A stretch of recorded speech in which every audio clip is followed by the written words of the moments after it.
What's going on, everybody? Welcome to another episode of the Gtar Phil Show, the GPS for creatives.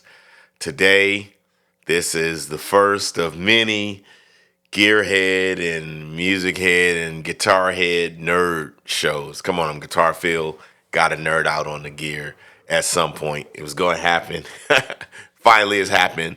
And today's guest is a very, very special guest. I'm glad that he is the first of many manufacturers, vendors, creatives in the instrument music manufacturing world.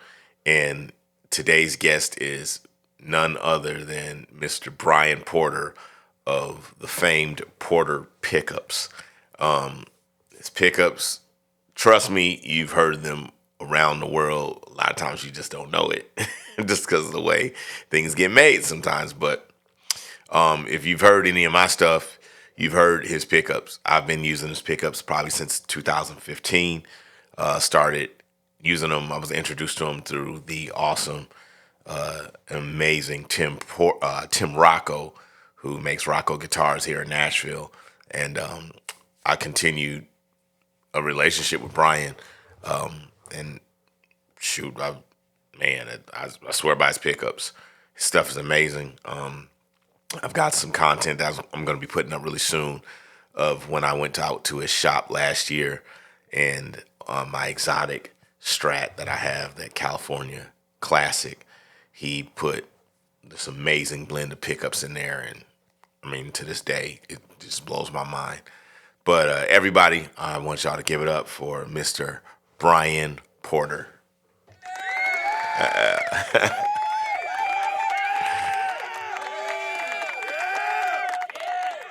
Yeah. Love it. Hey, what's up, buddy? Good to be on here. I know we've been threatening to do this for quite some time, so I'm glad we're finally here to make it happen. Absolutely, man. Absolutely. Thank you for making it on, man. Yeah, Appreciate it. absolutely. Yeah. So man, you're in Boise, Idaho, right? Goodness gracious, Boise, Idaho. Boise, Idaho. What is in Idaho? What's in Idaho, man? Well, so it's a good place to raise a family, for sure. It's a pretty safe city and good for hiking and mountain biking, which I do frequently. A lot of mountain biking. I don't do as much winter sports as I used to, but we definitely have a lot of like four real seasons here, so it's nice to get some variety. Yeah, and it's just a good place to be, good place to have a business, and it's not too crazy yet. Although like everywhere else, there's a lot of people kind of escaping other places and moving here, but is what it is. It's a good growing city, and it's a good place to be. Yeah, man. I when I've been out there, and I think I visited your shop twice. Hmm. Two times I was out there. I mean, it's a beautiful city, man. It's you're out west because it's kind of a little more arid, and the mountains are everywhere, big sky. But it's chill, man. It's really chill. It's very clean. Hmm. It's really clean. It's beautiful, man. And I mean, yeah, when I being there, it's easy to be relaxed. Y'all probably don't get too worked up about too much out there, pretty much, Well, do we, y'all? we try not to. It's nice to. I mean, if you look at like the maps of the cell phone, they have the commercials, right, where it shows like where the reception is. Like, there's a whole bunch of Idaho that you can't even use your cell phone because it's Wow, too mountainous, and I love that. Like, I'm gonna disappear for a while. man. Once in Yo, a while. I mean, Working with guitarists all day, it kind of gets a little stressful. Sometimes. yeah, man. We're a wild bunch. We're I mean, guitar players, as idiosyncratic as we are, man, we got a lot of little weird quirks to us. So, and we're so obsessive about tone and sound and something we got in our head and don't know how to quite get it out and explain it right. So yeah, man, that's I'm sure you probably need to get away. Yeah, no, it's not. I make it sound like it's real bad. I love my job, of course, and love like the friendships and relationships that I've built through this crazy thing, doing this for 15 years. I don't even remember how we first met, but I knew, I guess it was through Tim, and Yeah, I then think so.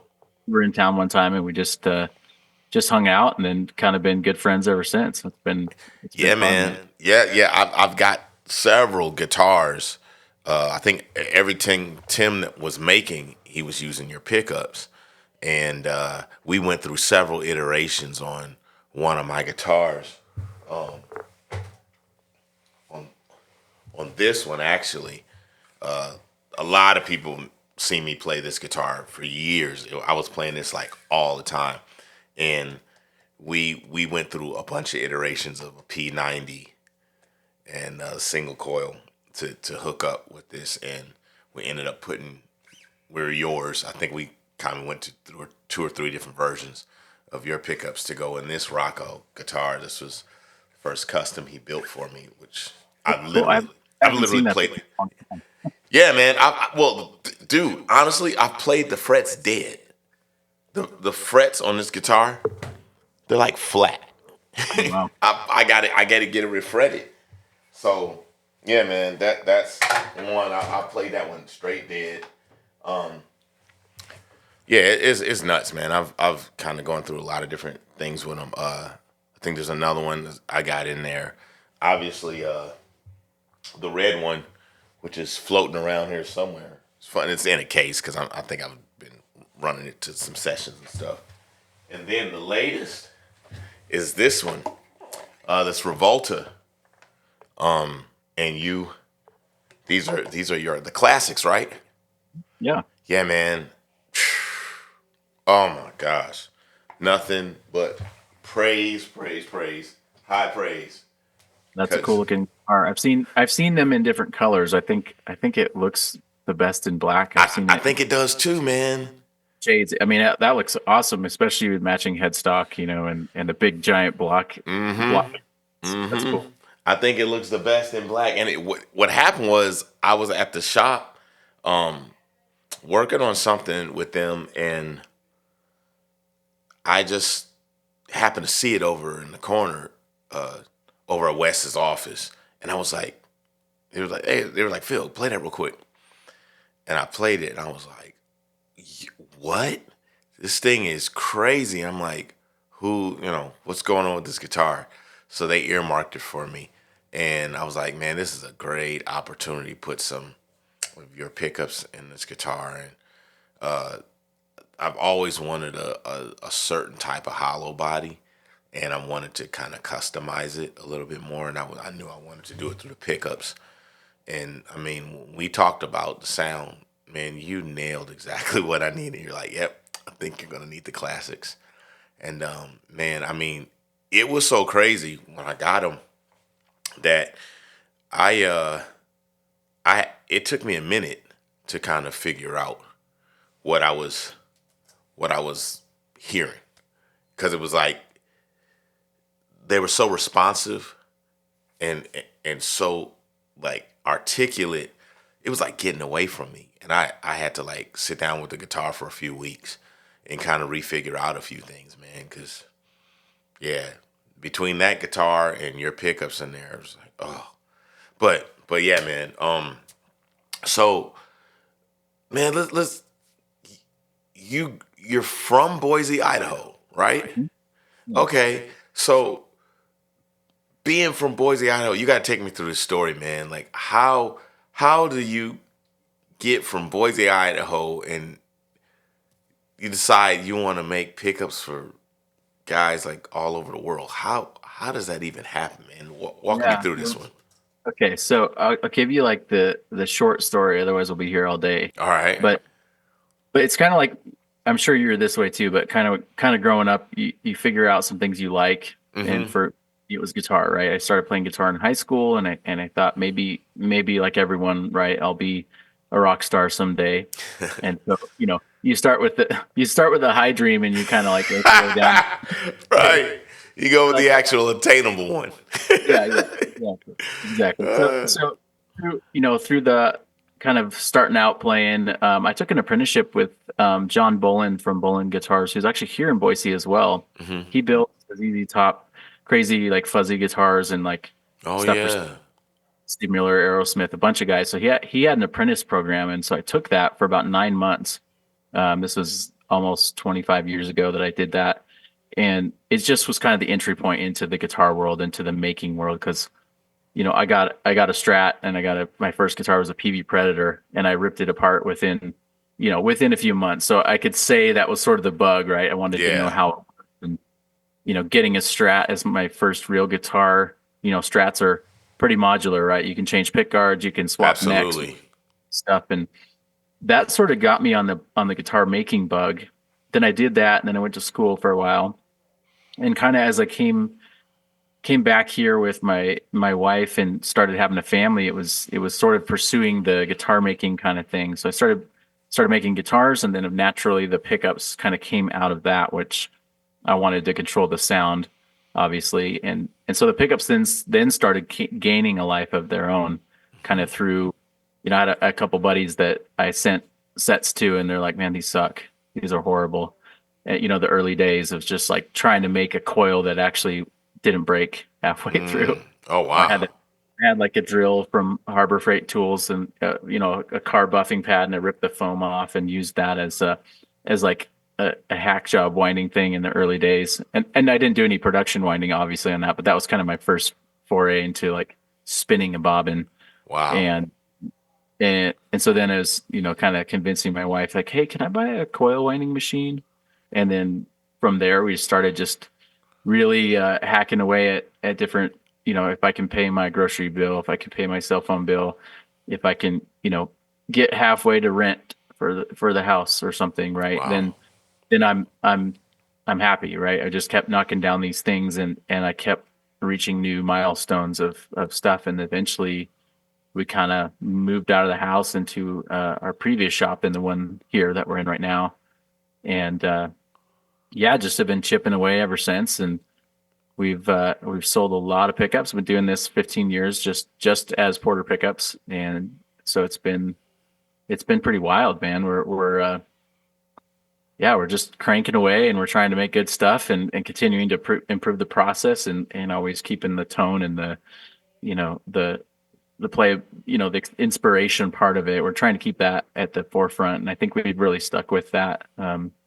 To be honest, we haven't gone into the mysterious world of the pickups or the super fancy, kind of flashy looking kind of stuff. We've just tried to be real practical and help the musicians. Hmm.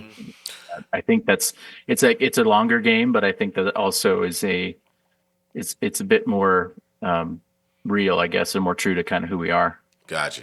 So I've got people who are probably gonna be listening to the show who are, you know, they're not in the guitar pickups, but they're just interested in learning sometimes.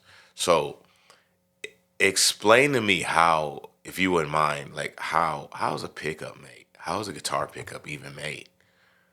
You know, Yeah. you're So saying windings and bobbins, like what? How would that work? yeah, so we start with, I mean, we'll just go with like a Strat pickup, a single coil pickup. Okay, and To that's the start with. Strat behind you, the one right behind you, Yeah, I guess to your left. over there. Yeah, the other left. So so basically a pickup I think of it as, in kind of like poor man's terms, it's basically like the microphone for the electric guitar. So Okay. when your string vibrates, it basically takes that, turns it into a weak signal that needs to be amplified. So what we do is create different microphones, if you will, or different like microphones slash like translation devices of that Hmm. string. So depending on the wire gauge, depending on all that stuff, we're basically taking a bobbin with magnets in it, and we spin the wire around the magnets. Typically, it's 7 to upwards of 10,000 turns of wire on these bobbins, and then basically from there, it's kind of our recipe. So we're tweaking the recipe, we're changing the magnet strength, we're changing the wire gauge, changing the number of turns, and it's almost like at that point we're taking it and we're EQing the pickup to translate a certain way. So if I want a heavier pickup, I'm going to do certain things. If I want a bluesier pickup or rock pickup, I'm going to change some of those elements, whether it's the magnet, whether it's the windings, the gauge of the windings.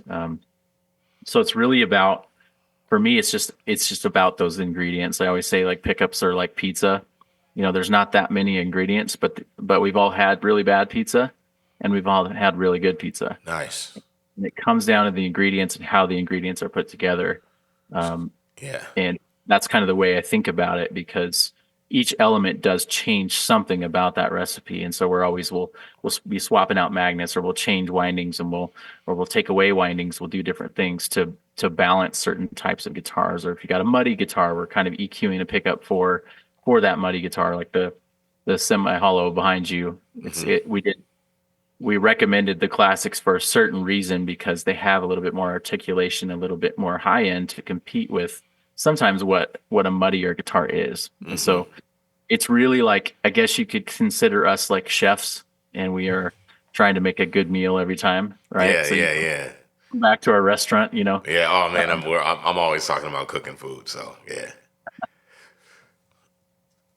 So when you're talking about the ingredients, and I heard you say, you've got a bobbin, and then you've got wire, and then you've got magnets. So with magnets, is it like a magnet that you put on, your refrigerator? What are we talking about with a magnet? Is it made out of the same stuff, or yeah, does it matter what it's made out of, or yeah, it depends on the type. So there's different ranges of Alnico, and there's basically aluminum, nickel, and cobalt. It's just a different mixture of each of those. oh, and So you what call it Alnico?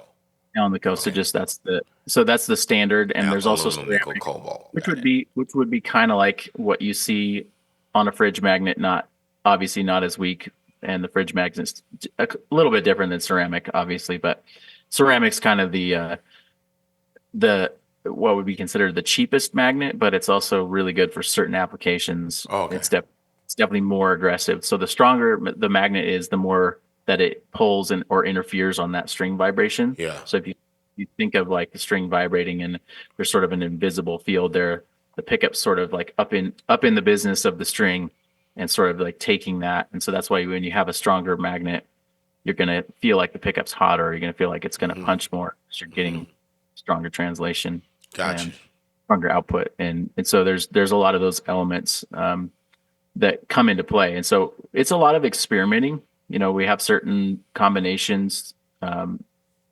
Alnico that we like, and certain ones we won't use, or certain ones we use very, very little. It really just depends on the recipe, and not one element is like extremely more important than another, but they're all important, if that makes sense. Yeah, Like yeah, it's yeah, yeah, yeah. So, it's like the Beatles or something, right? You got to have good members of the band, if yeah, you will. yeah, yeah, yeah. Um, so I heard you talk about windings. So with the windings, are you said that you'll experiment with the numbers of windings. You said it can go from like 7,000 to 10,000 windings. So I've seen a winder, and I know it goes really, really fast, and you're pedaling, you press the pedal down, and like the kind of thing. So about how many windings before you notice a difference in the sound? Yeah, so I usually like to do 10 to 15% change. Some Oh, people say, okay, well, if you're talking 500 turns over 10,000, that's not that much more, no. or not that much less. So I'm typically trying to take over 500 to almost 1,000 off of certain coils. If I want to clean it up for a neck position, I'm taking winds off, and that actually brings more high end back in, Okay. because the fatter the coil, the more it's like you take your mid and your bass knob on your amp. That's kind of what you're doing almost, is you're Nice. trying. So in a bridge position, we're always putting more turns on there to help combat. A lot of bridge pickups are kind of windy, kind of thin. Yeah. So we're putting more turns of wire. So there's typically, I think, like on your classics back there, there's probably at least five to 700 extra turns on the bridge. Mm, There would be on the neck, and that's per coil. So there's a lot more wire on a yeah. bridge. So that's kind of where we just find that kind of magic number, and then if someone's like, "Hey, I want more, I want it closer to this level," then we'll add those turns, and we try to do that within the price point that we offer the pickups as well. Gotcha. So But our models are sorry, yeah, our models are tried and true, if you will. Not that we shouldn't go away from them, but we put the time in to say this is what we want it to do. If that yeah, yeah. I mean, I think a lot of times when what I've learned in having guitars built for me and that kind of stuff, one of the things I've learned is that it really is chef's choice. I try to rock with what the builder, whether it's amp, guitar, pickup, speaker, pedal. Hey, you guys heard me play. You heard me do what I do. What do you think is going to be best? And I, I mean, I really kind of at the end of the day go with a chef's choice type thing because I'm like, hey, y'all are the experts and making it sound good. I play it, but you guys are the ones who make sure it gets where it needs to get the best way possible. Um, when have you ever? Because you hear about the the the Fender custom shop, from the 50s and 60s and these magical windings, and you've heard about the magical PAF pickups from Gibson from the late 50s, all that kind of stuff. And there are these. It seems like a lot of people are trying to capture lightning in a bottle, but it's almost an alchemy of sorts because you'll get this one pickup that came out in 1959 on this guitar, and it seems like no matter what people try to do to remake it from a mass production standpoint, it just doesn't have that one little thing. And I think that's one of the reasons guitar players spend so much money and so much time on their stuff because we chase the crack, man. We are always chasing the dragon. And it's like, do you find that when you have you ever made a set of pickups and you go, whoa, this this one, there's something just special about this one set. Has that ever happened to you? uh, And I think I would say like all of them have some good stuff in them, right? Like it's always like for me when I first make a prototype. Now prototyping takes less than a week for a set. We have we have kind of the recipe bank in our heads, and we have stuff written down, and so we'll take and do a wire change that we've never done or a combination that we've never done, and that's where I get excited because I'm hearing something new. Like I'm just hearing, oh, this is really cool in this guitar, and really I'm trying to match up. A lot of players will say they need this and actually they need something different. And so what I'm trying to do is like educate slash find them a solution. Like I want to give them something that's going to do what they need, right? I don't want to necessarily sell like a story or you talk about PAFs, right? It's like, oh, this is the most authentic PAF. And it's like in our case, designing our PAFs, we took an old 335, an old SG, an old Les Paul, and basically spent, I had a generous friend. I had to be like within eyesight with these guitars. He's like, you can play them, but I need to be in the room kind of deal. And yeah, I yeah, yeah. get it, man. I'm not like skipping town with your guitars, but I don't want to think of the dollar amount of those three guitars that I played. I can't remember the years, but I know Sure. that, the Les Paul was a 59. And, Oof. so I spent some time with those, basically mental notes and wrote down a couple things and said, okay, I like this about this one, this about this one, and this about this one. And of course, I wasn't going to just, I'm in the pickup industry. There's a lot of like fairy dust and kind of like hype and sort of like legend kind of things that get pushed into the marketing. And so Oh yeah. I basically said, like, what do I want from a good PAF? What do I like about each of these? one of the things that I heard was clarity.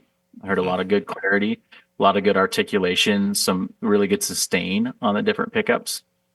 They weren't muddy in any of the Gibsons that I played, Hmm. which, anything, not anything, but a lot of stuff now in Gibsons is definitely very muddy as a stock Hmm. option. Hmm. Hmm. And so clarity was always the key. And we came up with a very complex pattern. So our PAFs actually have, they're scatter wound. And so there's actually 15 different patterns inside of each bobbin. Sheesh. So it's just something that, like, what if we try this? What if we try this? If the way you lay down the wire actually affects the tone of the pickup. Okay.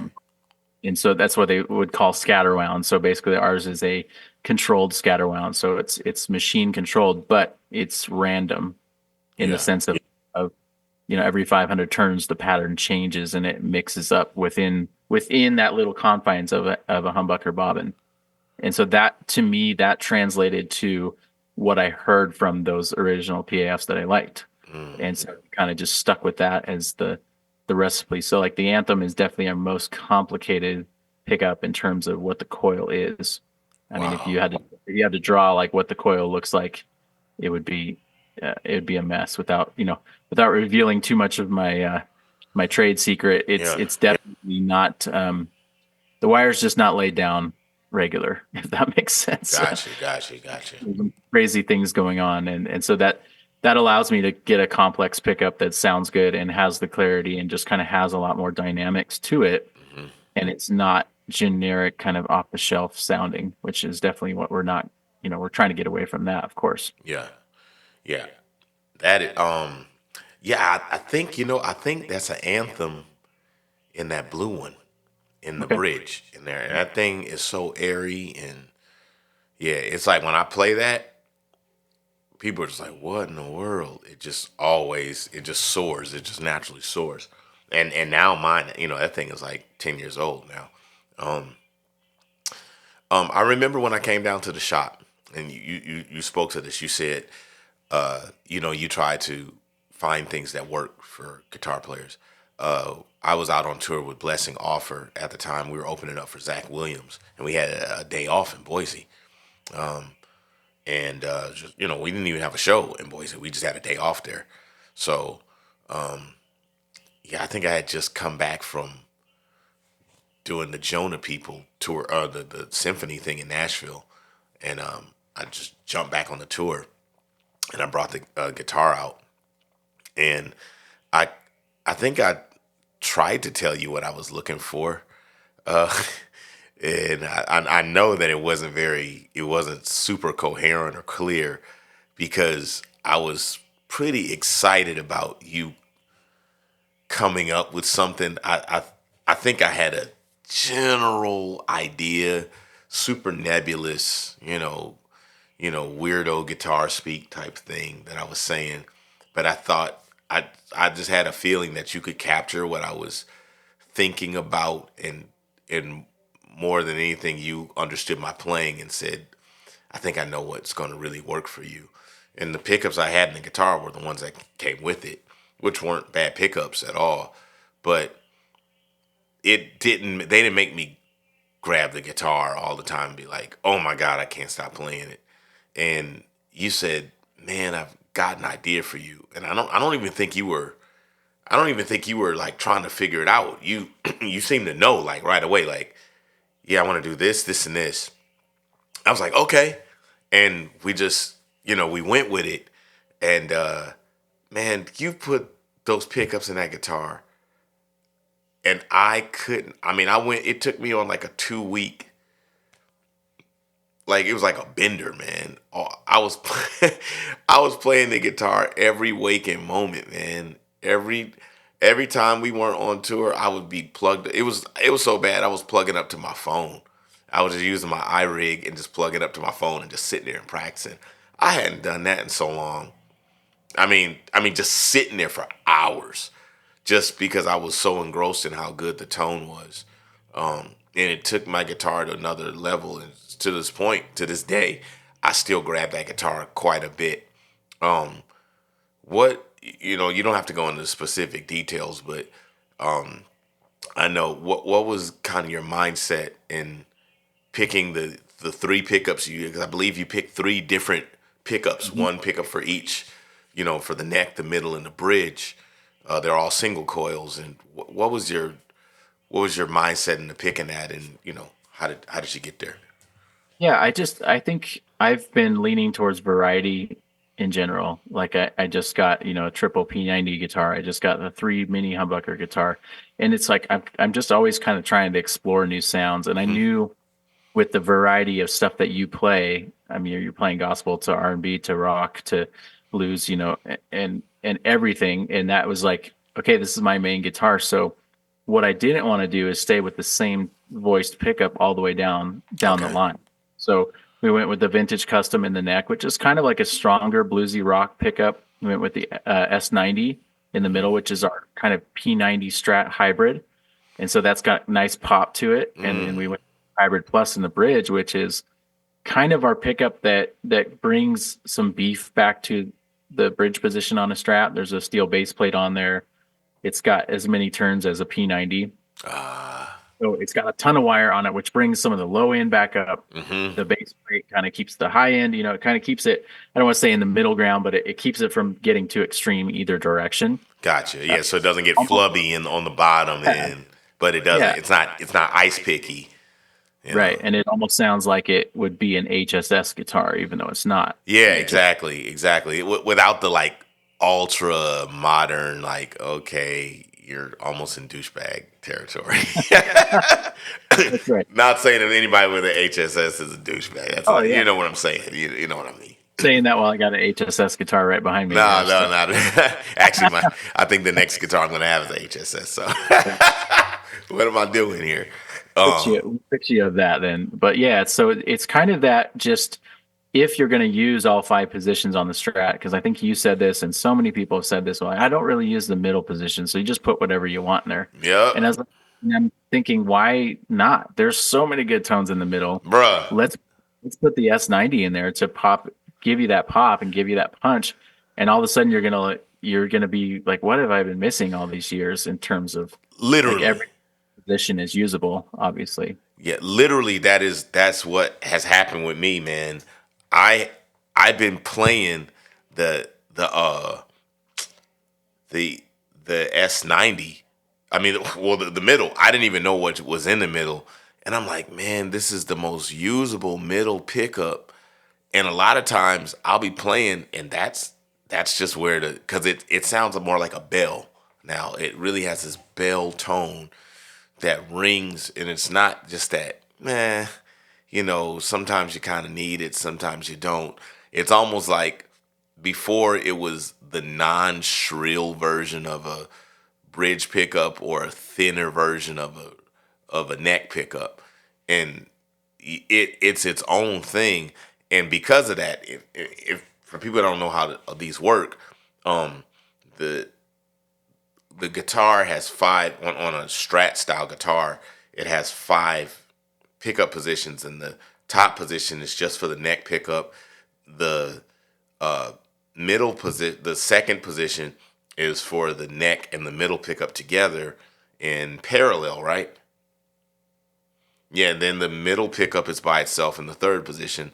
The fourth pickup is the middle and the bridge pickup together in parallel.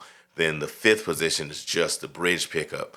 Um, the cool thing with what you did with that, making the middle pickup the way you did, it made the second and fourth position, which is what people are known like when they're playing funk, playing that, or they want the guitar to sound extra clean.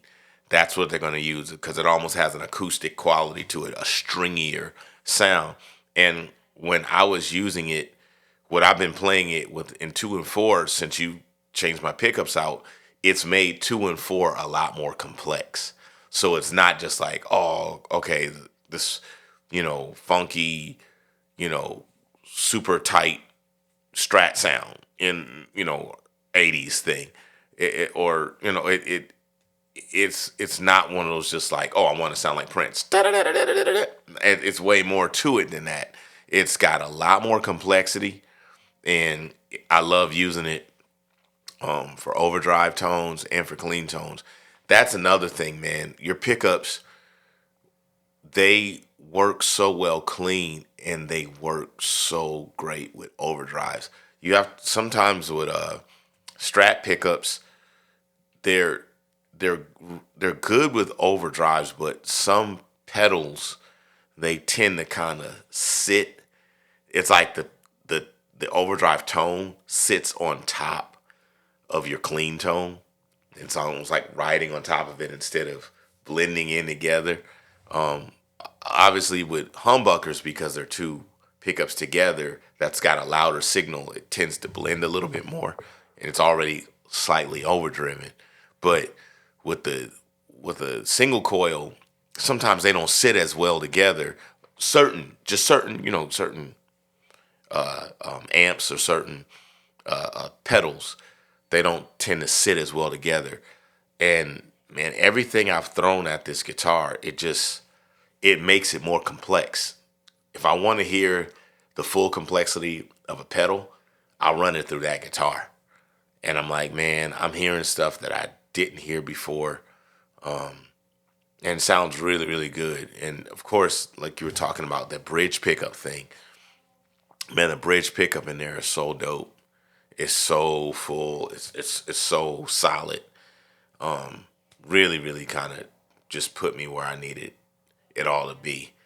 And yeah, I'm loving what you've done with it, man. It just, that was my first foray into like you working specifically with me on sounds, and I'm just like, dude, this is it. And I've had guys stop me all over, like, man, what is going on with that guitar? What is happening with that red guitar? And I'm like, as cool as the guitar is, it's really the pickups that you're hearing that you love the most out of that guitar. Because before, when I was playing it, it sounded good. It just, it was like it really went to another dimension, man, when it had that. So Well, yeah, and it's that's kind of what we try to do, right? I'm like I mentioned before, I try to find a practical solution for musicians because I was never, there's certain marketing things, of course, that we all buy. We get inundated with marketing in the gear industry, and we just really want to help people. We had a guy that came in that used to be fairly high up at Taylor Guitars, and he had left Taylor Guitars and started his own business. He came into our shop and he kept saying, what are you about? And what's he was basically kind of trying to throw him under the bus or something, but he's like, what are you about? And I was like, well, I'm just about helping people and trying to find a practical solution. And he's like, that's not good enough. And he kind of was just getting on me about it. And I was like, why is it not good enough? Why can't, all the companies that I respect are ones that are just trying to help musicians and trying to be innovative. And, there's nothing wrong with making inspired by stuff, right? We have, mhm. of course, EAF and we have other inspired by stuff. But if I'm not finding a solution for the musician, I'm kind of just doing it to do it, right? Like Yeah, we know a lot of things in this industry where people maybe they're cloning something, maybe they're just making an exact copy of something else, maybe they're just kind of riding the wave of certain things. And I've always wanted to try to just just find a solution for the musician. Like I don't want them to waste their money, right? yeah, Like I want them to have something that they enjoy and ultimately like just be inspired and play more guitar. And that starts with ourselves in the shop is if we don't like it, it goes away. wow, You know, wow, we've yeah, had models that we have killed before they've seen the light of day. We've had models that we've taken away because we've made a better version. So the hmm, hybrid plus that you have in your guitar, we used to have a Strat set called the modern Strat set. I don't know if you remember that one okay, or yeah. I think I do remember you. I think you showed it to me before. probably. Yeah. So that one went away because the hybrid plus did what we were shooting for with them. Mm, okay. As we went to the drawing board, we just kind of made it disappear. And so it's hard to kill a product because you're like killing your dog that you love or something, right? Ugh, But it's also a terrible analogy. Sorry about, um, but it's also getting better. Continuing to chase those different things and exploring new sounds. And yeah, and I don't ever want to stop doing that because I think once I do stop doing that, then I'm not I'm not being creative and being inspired myself. yeah, the Reverend that's kind of behind me here, Yeah. directly behind me. It's got three P90s, right? So I spent some time dialing in a set for that one so that I could spend more time playing the in between. It's got a five-way like a Strat, but it's got Mm-hmm. the 2 and 4 with two P90s, which not many people have really heard that sound. Yep. It's not as, not as common to have three P90s, and just sitting on that sound for a long time. And man, what do I like about this thing? This is really cool. It's kind of like a Strat on steroids, and it's beefed Yes. up, Yeah. still spanky, but it's like chunky and spanky at the same time. And Yep. Yep. I that's what I love, is I love just kind of like chasing those things. And sometimes it makes me money, right? I come up with a cool idea and we can make a product. Sometimes it's just it's about taking, taking the work home and playing at home and just sitting there like learning what I like about the tones, Yeah. and it's important to, I mean, this as a creator and stuff, it's sometimes important just to play the instrument as opposed to preparing for a session, Sure. preparing for a gig. I work with guitars all day, and there was a season where I didn't want to play guitar when I went home because I'm with guitar. You know how this Yeah. is, right? Yeah. It's like, Yeah. You're with it I all really day. want to do this, but I found different ways to keep myself inspired to then go home and play, and then that creates needs and new ideas, and so I want to stay there. Yeah, I mean, I know this, like as a creative, you just want to stay there in that spot and keep making stuff because that's how Absolutely. the good stuff comes out Yep. eventually. Yep. Have you ever made a set of pickups that you and the guys at the shop hated, but people liked it a lot? Oh man, yeah, there's a couple. I think, to be honest, this one I'm going to tell you about actually was us getting away from our roots. And I'll explain that in a second. But we made a hum canceling P90 at one point back in the day, and Okay. we had a builder contract that was pretty big, and they're like, if you can make us a hum cancel P90, you're gonna be, you know, you're gonna be rich for the Yeah. rest of your life, which Right. obviously, I should have known at that point. We're in the gear industry. We ain't getting rich anytime Yeah. soon. Right. So we made it. It functioned. It did the job of hum canceling in a soap bar format. Um, but I wasn't ultimately happy with it. Then I sold a bunch of them, and after a while, it's like, man, I don't like this. So we went back to the drawing board. We made it a little stronger, but with it being a soap bar form factor, you want it to be that nasty, raunchy kind of like great with a fuzz pedal P90, right? And Mm-hmm. it wasn't doing that. It was canceling the hum, so it did the job, but the tone ultimately wasn't there. And we actually kind of killed it in the night one time, and the builder was ready to place the next batch of orders, and we're like, sorry, it doesn't exist anymore. And that was a big dramatic thing, and we walked away from thousands of dollars essentially. So you literally walked away from the money just because you didn't dig it. Yeah, yeah, for Good sure. God, And that's crazy, man. Do you regret it? no, because I think at the end of the day, like I said, if I'm just making something to make something, I don't feel like that's the heart of the business, and that's not the heart of why I created it. That's And amazing, so, man. so I've shot a bunch of things, and it definitely, didn't make good friends with with the builder, but I was like, man, I can't stand behind this stuff. And you know in a Mm. small business, you're certainly trying to make ends meet. You're trying to figure out how to get your revenue and pay your bills, and I had a way that I could pay some bills, right? And but at the end of the day, I was just like, man, I feel like I'm cheating myself, right? If Wow. I'm making something that is subpar. Like, if you record on a record and your take sucked, you're not gonna, like, it's permanent, right? Yeah. Like, those pickups are still floating around it, and they're not terrible. We get emails about them every once in a while, but we did that twice. We did that twice in a short season where we also made a hum canceling Jazzmaster, and I really just didn't like. I didn't like either of the pickups. I didn't like what they were, but I was like satisfying a need, and Yeah. I thought that was okay. But at the end of the day, I felt like I was kind of cheating myself after a while, and so we That's killed both of powerful. those things. So I don't know, business wise, maybe it was not smart, but also just personally, I just like I can't make this if it's not like I'm putting my name on these things, right? So I want to make sure that it's good, and I'm sure that 15 years from now, someone will find it and be like, "This is the best pickup ever," right? So Jeez. some artists will pick it up and play it, um, but it's also just one of those things like I see one come back through the shop, or they don't usually come back, but I see one like on posted online, and it kind of gives me PTSD, right? Of this, Wow. like I wasn't being dishonest, I wasn't cheating anyone, other than myself, right? I just said like, man, I'm not doing this.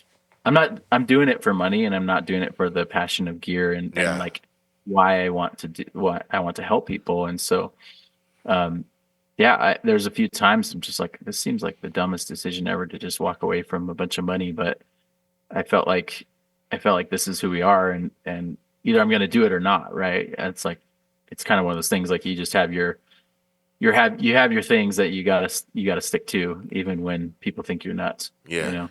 It's really interesting that you're saying this because I think a lot of times people think artists are they they think artists are kind of crazy for not having the capitalist mindset. Now you got commercial artists who only make music for the sake of fulfilling a general public's need. They only want to do what's popular. And personally, when I see somebody that does that, I question how much art do they have inside of them. You know, the Mm, true artist is internally driven. They have something that they have to express. Otherwise, you're kind of more of a manufacturer. You see what the public wants. You provide a service that they want based on a demand. When that demand goes down, you move on to something else. And I understand art as commerce. I get it. But when the entire industry goes to art as commerce, it's happened to where now if you're not making art as commerce, at that's the base level of integrity. That's basically right there. Artist commerce, that's your mark. Anything beneath that, you're you're not viable.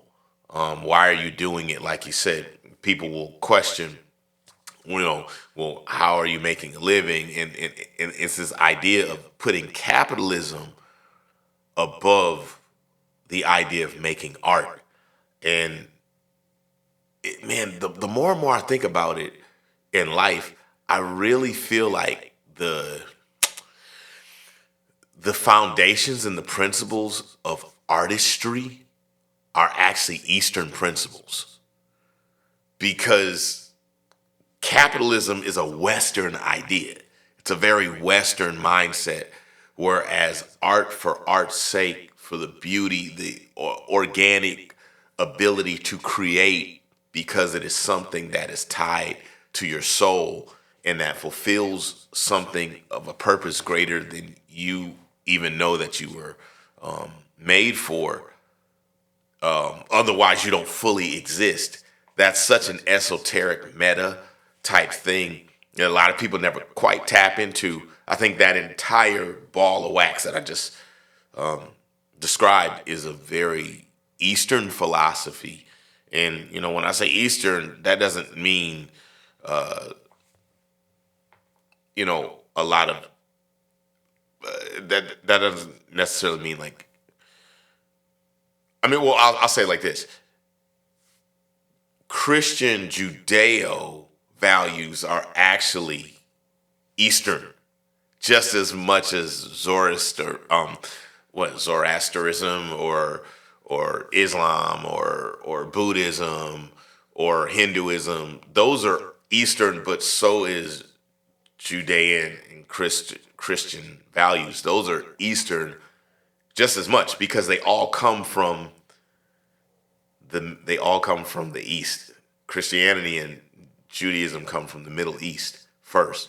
So there was no Western ideology until until Western ideology got involved and made it capitalistic and all those kind of things. So it's like if you're still tapping in through a point of like, man, I feel like God made me to do a certain thing. That's an Eastern value. That's actually Eastern. That's like that when you look into the root of that biblically, that's not Western. That's an Eastern ideology. And it's like, man, I'm not doing it for money. Making money and that is the end goal doesn't really fulfill a purpose in my life. Therefore, I can't do it for that reason. And it's not even like you're such a righteous person. You're just tapped into the fact that I was born for something, and if I'm not living for that, I probably can't sleep at night. Yeah. Yeah, Yeah. it's not like you're this altruistic, wonderful person. You're Right. literally tapped into, yeah, man, I'm actually going to be unhealthy. My life is not going to work out for me. It's kind of a almost selfish thing because you're like, yeah, it's part of it's tapped into my survival to fulfill my life in the script that's written for me to be and do a certain thing. And I think certain people are detached from that because they find objectifying things or the gaining of materialism or wealth, those tend to gratify more than satisfy. So they've chosen to gratify, whereas you've chosen to satisfy. And I don't know. I mean, I know I just went kind of left there, but when I think of that, because you're like, man, that's a lot of money left on the table. But what got me about it is you said when you go back and you see it again, it still hits you in a funny place, and you're like, oh yeah, I can't. And that really lets you know you're tapped into something greater than yourself to be doing that. I mean, I think it's really incredible, and I think it shows up. It shows up in your build. It shows up in the quality of your work, man. It's like, yeah, this dude's putting his heart and soul into it, and I think the greats, that's what they end up doing because they're it's always a search. You can't when you're like that, you never stop reaching. You never retire because there's always another mountain to climb, and you're like, I think I found another one, man. That Geppetto never never gets quieted in you. So Yeah. Yeah. No, I think that's good.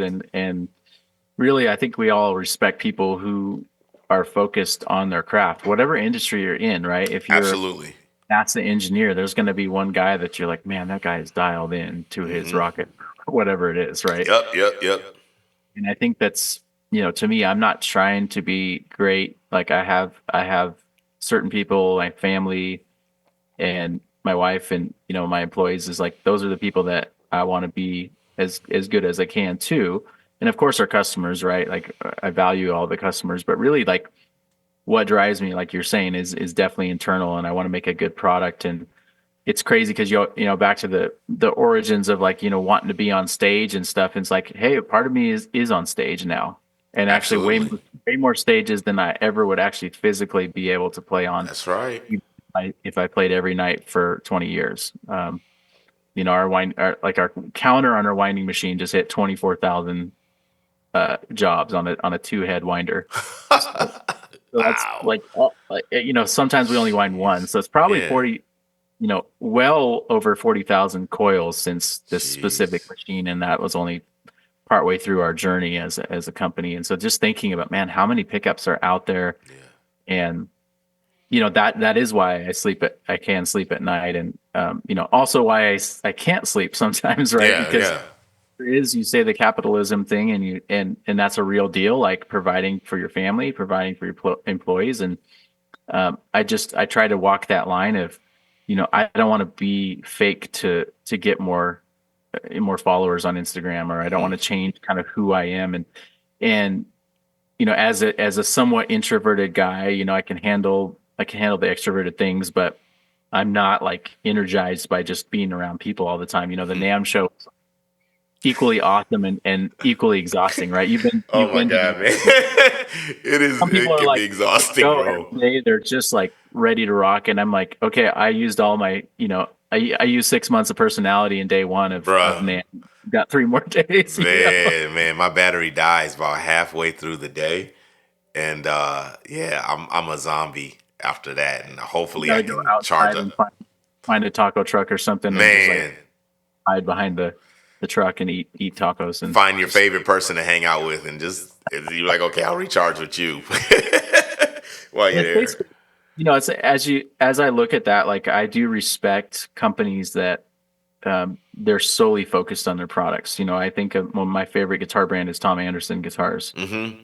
Been to their shop multiple times, and man, they build fantastic instruments. In my opinion, some of the best in the industry. And I've been to their shop, but it's like you can tell all they're doing is trying to make a good instrument, Yeah. and they've gotten past the point where there's so many people that just love what they do that it's grown into a great business for them for a long time.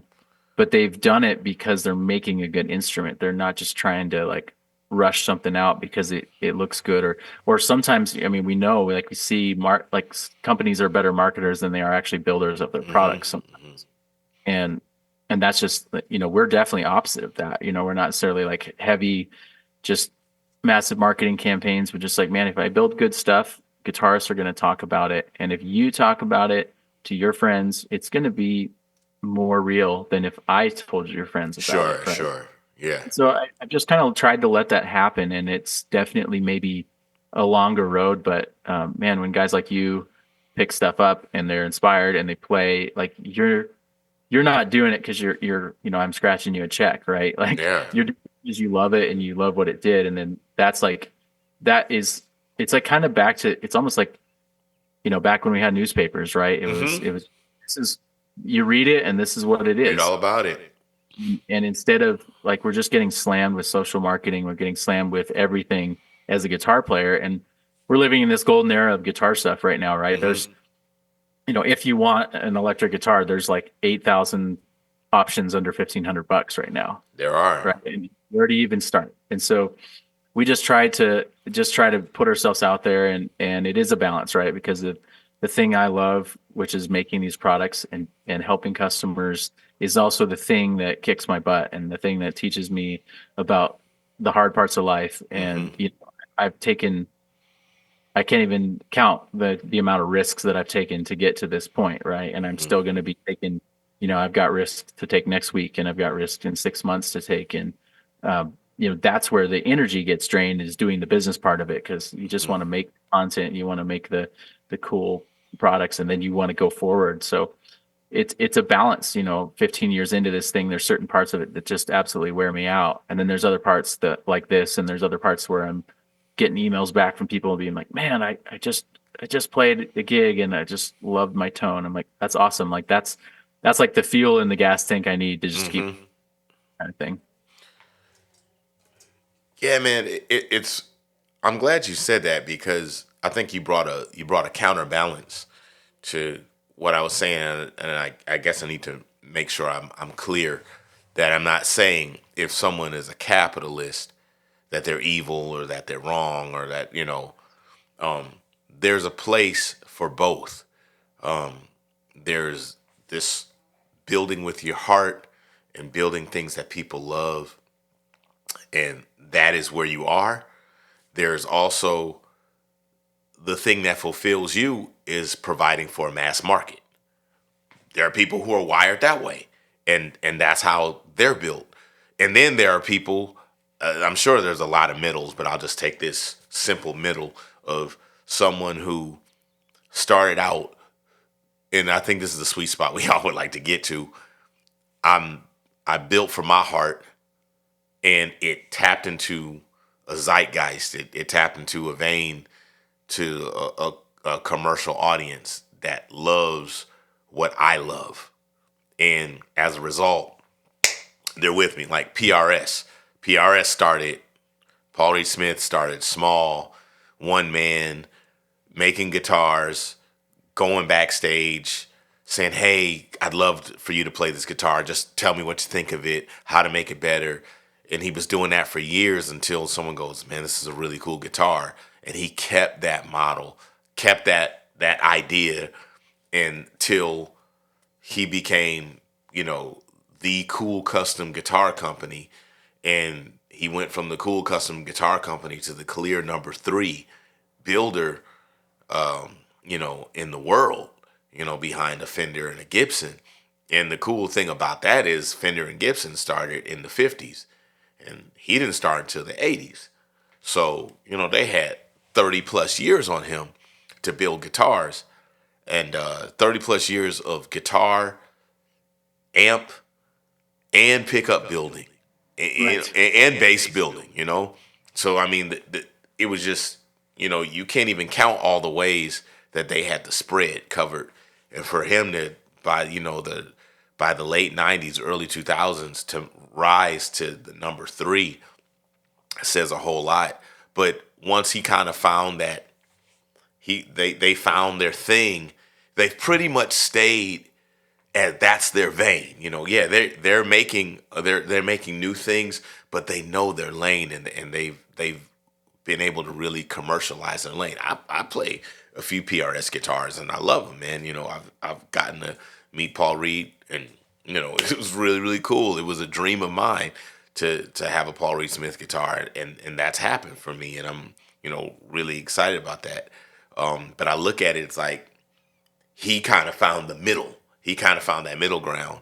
Um, but to hear what you're saying, it really kind of revs my engine up, because it's like, man, when somebody cares, when that somebody really believes in what they're doing every day to make that gear, you know, I don't know if that is a thing that can happen with keyboards, or even, I don't know, some of the other instruments that are able to be made, because there's a lot of mass production that has to happen before you get to the actual keyboard. You know, um, there's not a lot of custom keyboard places around too much, just because of the way production has to happen. But with guitars, no matter how mass production guitar is made, we always find that micro niche that we are in love with. Whether it's the body of, I mean, shoot, one of the latest ones is guitar players are in love with the the oven cooked, the maple necks that are, what do you call them? Baked maple or roasted Yeah, maple. the roasted maple. Yeah, the roasted maple necks. That's been the thing over the last 5-10 years. And it's like, man, before that it was quarter sawn, and now it went to, the roasted maple, and guys swear by it. Yo, when you play it, you're like, yes, man, roast. It is a thing. It's a thing, man. It really, really is a dope thing. And now they're starting to roast bodies too, and it just has this thing to it. You're like, oh, it's another thing guitar players can obsess over. The level of obsession that we will go to for gear, it is ridiculous. Even more so than bass players. We guitar players is nerd out. You got guys who all they do all day is live on a forum. That's how they make their money, being on a forum. And it's just nerd central. Guitar players are like that.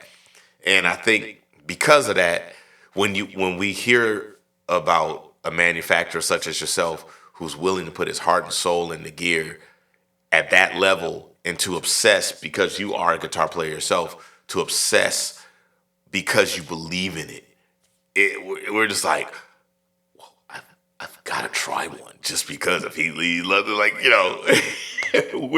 we flip out over that kind of thing, man. So I'm glad that you shared the drivenness, the obsession with it like that with us, because it hits different for us. And Yeah. you don't have to have millions of people, but when you have a steady core of people who believe in it, you know it'll work. And I love that you're sharing that, man. Yeah, man, I appreciate So that. Well, yeah. it's definitely a journey. Like I said, it's always trying to kind of find that balance and figure out what's working. And sometimes the business part of, you know, I'm sure you can relate. The business part of what we do kind of just sucks. Sometimes Hmm. you do negotiations. You got to kind of put yourself out there, and you got to find, I'm basically trying to audition people to trust me to scratch off, a credit card purchase. And Yeah. are they going to get the value that we charge for pickups? And I'm just trying to communicate that yes, you will get that value.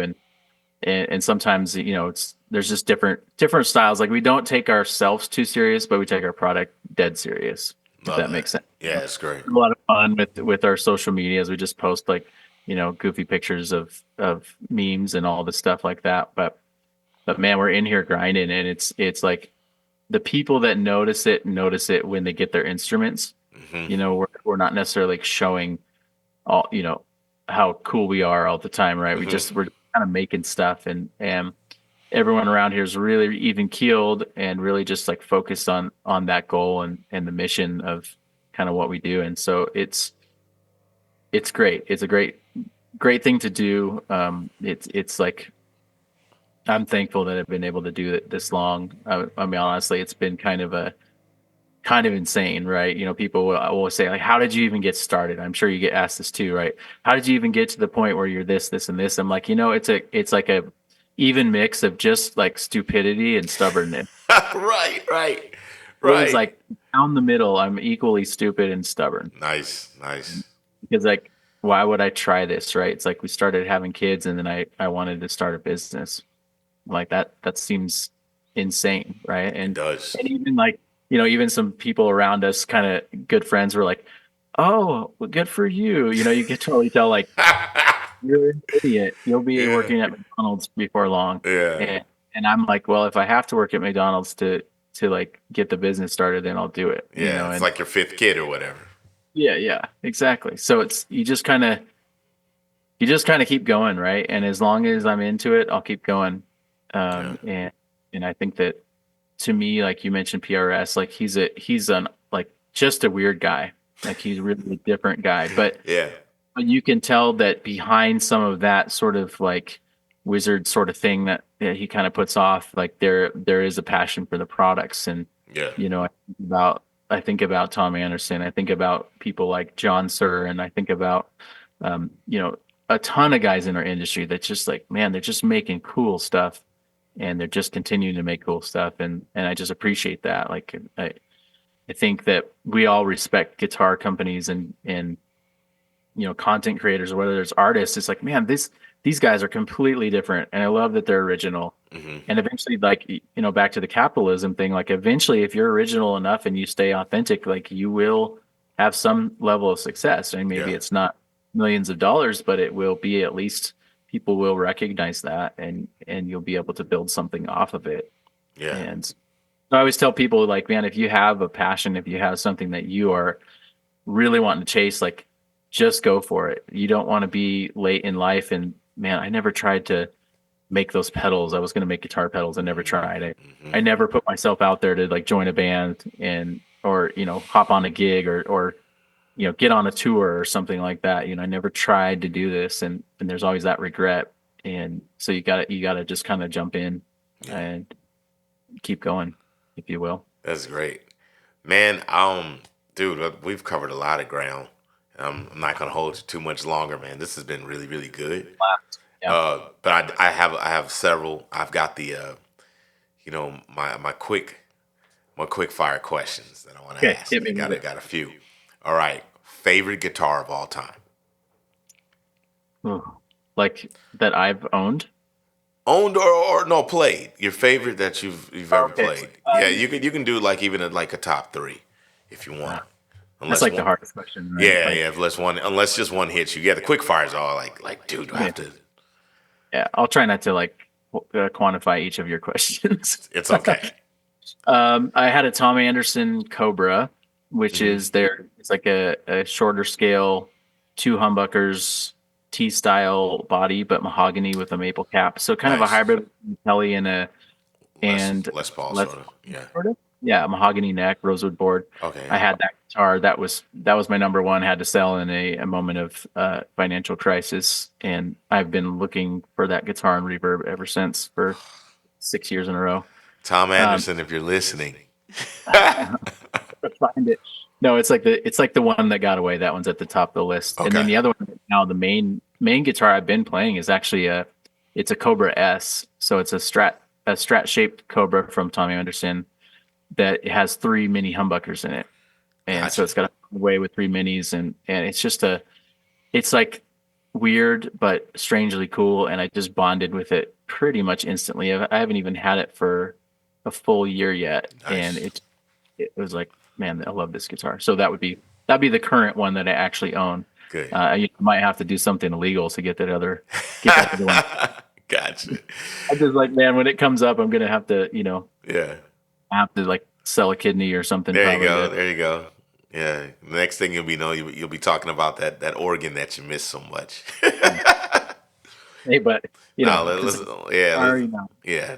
Come on, Tom Anderson. Let's help Brian Porter out here. I think we can get some things happening together. I hear a collaboration. All right. absolutely.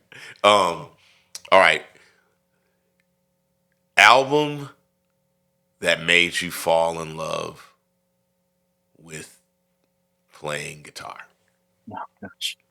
So I don't remember the album. This is kind of lame that I don't remember the album, but All right. it was actually Stevie Ray Vaughan's version of Little Wing. Oh, yeah, okay. So I had heard Hendrix before that, Mm-hmm. and I was like, that's pretty cool. But Hendrix is a little out there if it's like your first entry into the blues scene, It right? is. It's It is. different. Yeah. And then kind of like appreciate it more as you come back around. Yep. But I heard his version, then I heard Stevie Ray's version, and it stopped me in my tracks. Yep. That's what guitar tone is, the way that he plays that song. And then kind of getting into the Riviera Paradise, his other, instrumental song, just the clean strat tone Mm-hmm. the first time. Because I think I was playing, when I first started guitar, I was playing kind of like the '90s stuff, Nirvana, Green Day, Bush, Weezer, Mm-hmm. Mm-hmm. Mm-hmm. like everyone does the power chord stuff, right? Mm-hmm.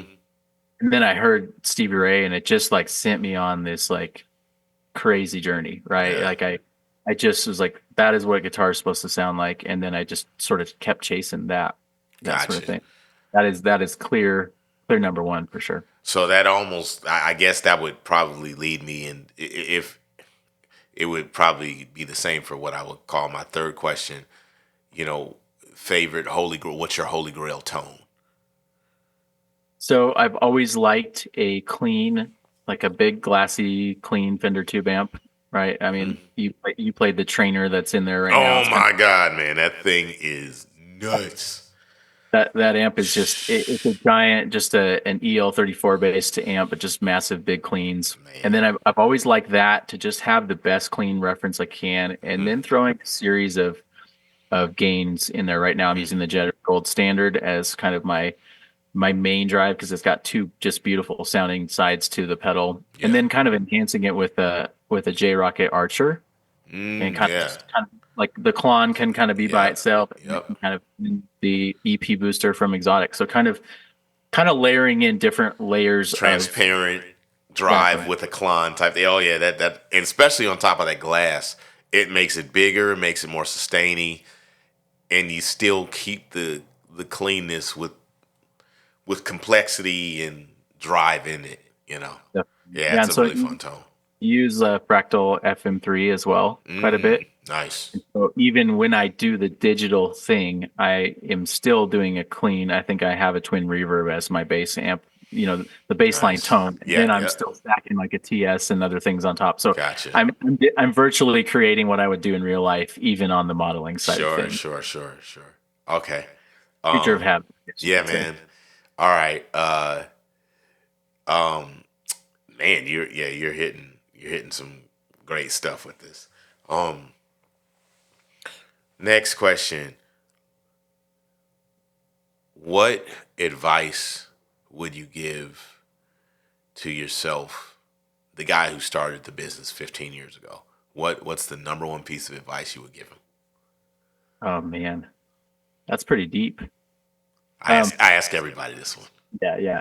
No, I would say I think kind of relating to some of that season where, and even this COVID season, it's like I can do what I need to do to survive.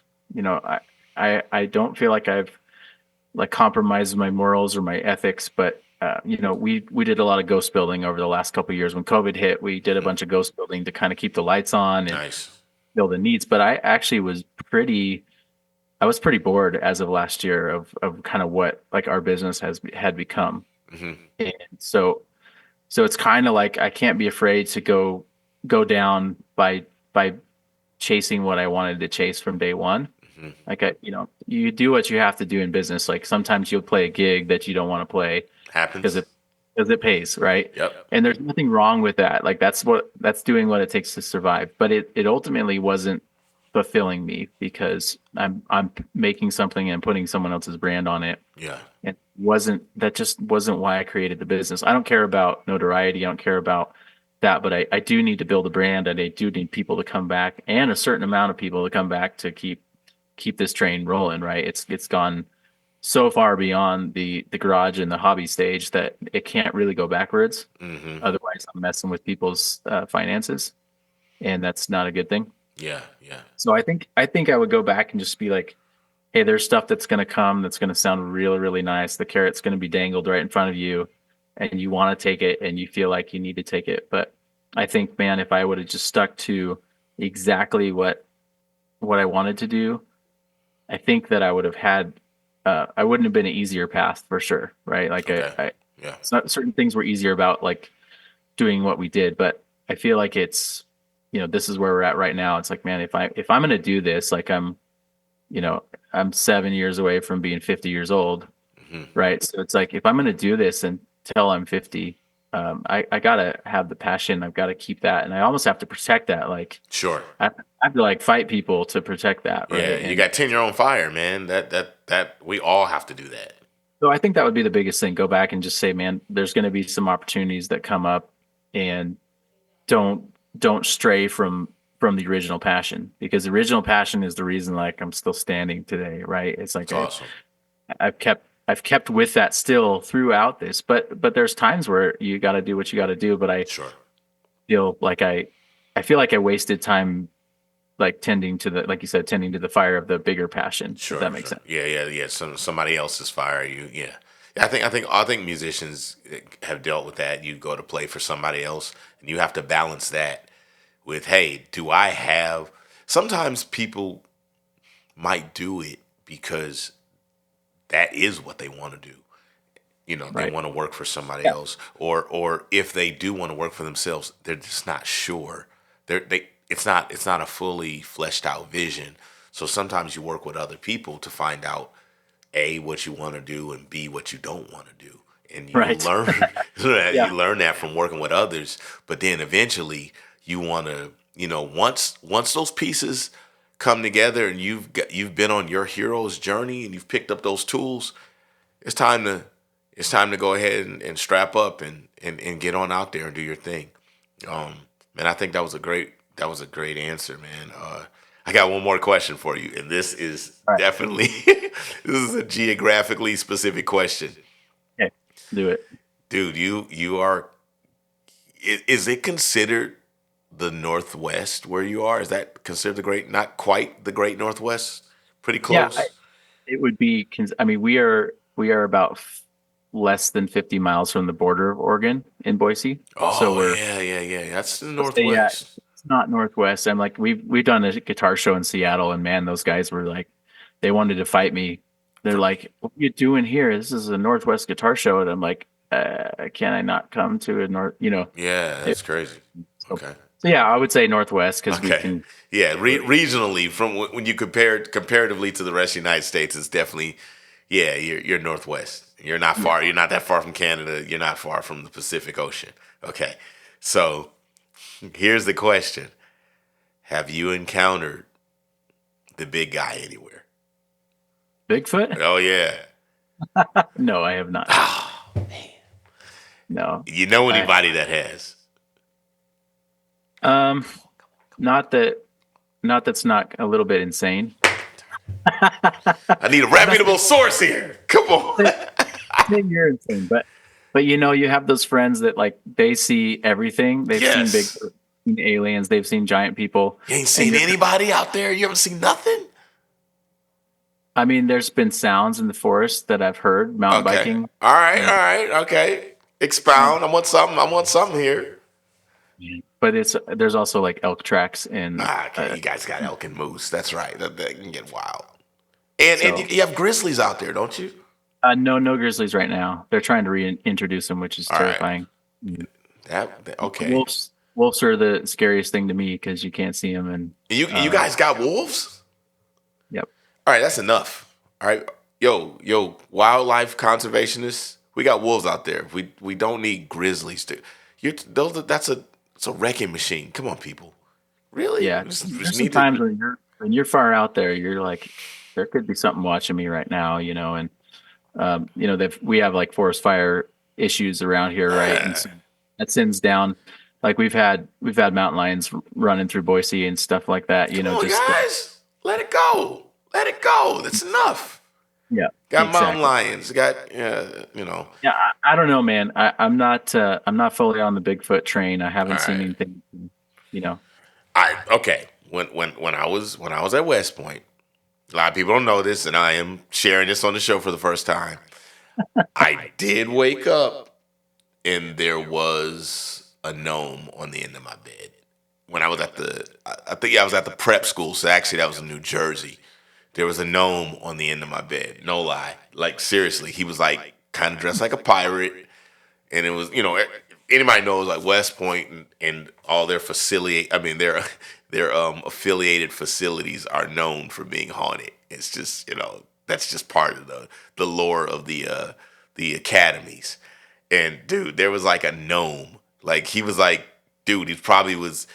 I mean, he looked like a dwarf from Tolkien or something. Like was on the end of my bed, standing there. Like I woke up, he was there, and I was like, ah! I kicked, and then it was like going. So nah, man, bro. I mean, he was there. Like I know because this is how I know I saw it. Because that was 20 some years ago, and I still can see it as clear. It hasn't faded. Because, like with dreams, the memory fades on a dream. You're like, what? But when you really see something, you're like, you can remember it just as clear. And I'm like, yeah, I remember he was like bearded, kind of piratey looking. I don't know if he had a sword. He might, there might have been some weaponry involved. That I'm not sure, but I wasn't sure of at the moment too. Didn't look long enough. I kicked, I screamed real quick. It was like, oh shoot, he was on the edge of my bed and he was gone. So Like, try to use your neck pickup, bro. there you, yeah, man. So You're I, out to the neck. yeah, man. Yeah. So that's one of my little. I was just hoping you're gonna be like, yeah, man. Ran into something. I was biking one day. Got a video that's a little grainy, not so sure, but yeah, okay. Yeah, And you gotta love it. Every video of Bigfoot is grainy, and we it's all always have grainy, bro. massively awesome cameras in our pockets, but yet Dude, no one's taking a clear photo, man, right? nobody's getting it. Nobody's getting a clear one. And just for that, just to be known, I follow the Sasquatch hunters and stuff on Instagram because I want to see one of these cats. I'm sorry, man. I follow the show, Blurry Creatures, all that. I'm like, I want to see one. I want to see one. Come on, guys. Is that too much to ask? I mean, Apparently, look, don't show themselves. listen. All right, all right. So if if any of you guys, if any Bigfoot are listening on the show, Gtar Phil, you can come out to one of my shows, preferably in the Northwest. I want you to stay in your region, stay where you like. I mean, I'm sure there's stuff out here in Tennessee too. You can come to a show. I can't promise you're gonna get a backstage pass, but I will definitely shout you out if I see you at the show. So just for y'all to know that, okay? Boom. Yeah, but dude, this has been great, man. Yeah, Thanks for coming on.